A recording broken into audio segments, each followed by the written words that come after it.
I know it's only been a couple of days so far, but Yeah. what are your experience like so far at the Shrine Bowl? It's been great. I feel like I've been having a couple pretty good days of practice. Been making plays for the East team and just putting us in positions to just go out there and win the game. What are you trying to showcase this week for the scouts in attendance? I'm just trying to showcase that I'm a versatile tight end.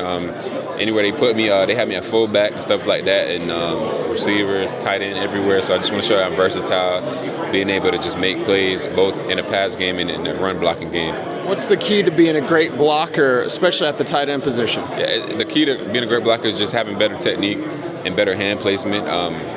You got to want to do it. You got to love it. So I want to do it. I want to love it. I just been trying to work on my technique and getting better hand placement with blocking. In your experience, how many guys don't love it? Because blocking is the dirty work. A lot of guys don't love it, especially like receivers, stuff like that. They don't like doing the dirty work, but I take pride in stuff like that. You take pride in your hands as well out there making plays as a receiver this week. That looks pretty good. Yes, sir. Definitely. That's what I do. I make plays, and coming out here showing that I can make plays in front of scouts is just really a blessing.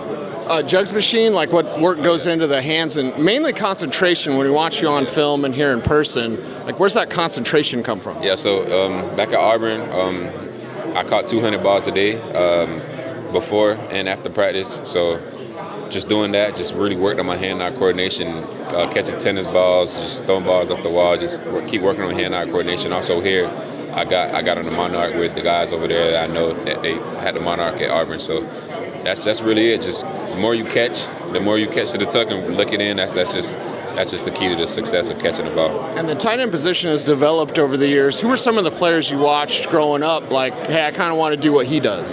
I'd probably say like an Evan Ingram type tight end. John Smith, he went to FIU with me. That's my guy. Vernon Davis was here yesterday. Probably a little bit of him too. He's a pretty good player, but just a tight end that you could just really just put anywhere in the receiver. Darren Waller too. That's probably who I say I really emphasize my game after. Have you been lining up those? Yeah, I met with the Broncos. Lining up at fullback, most fullbacks are kind of more squat, compact in build. So like you're tall, you got a big wingspan. So like, what kind of adjustment is that?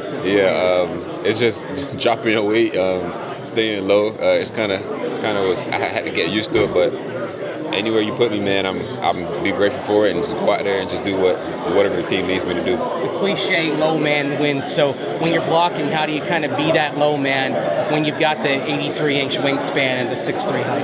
Yeah, you just got to drop your hips. Yeah. Like I said, just tight hands and just keep driving your feet, and that's really the key to it. When you meet with teams, if any of them ask you, what do you do well, but what do you need to work on to succeed at the next level? What would you tell them? I tell them what I do well is, like as you can see at practice, just make plays vertically down the field.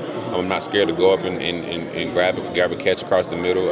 My yak ability, when the ball's in my hands, I'm really good at breaking tackles and making people miss and scoring touchdowns. And what I need to work on, like I was telling you earlier, probably just my technique and the blocking. Just working on having tight hands and finishing blocks. What is the key when you're running a route to finding the gaps in zone coverage and getting open? The key is just knowing what coverage you got.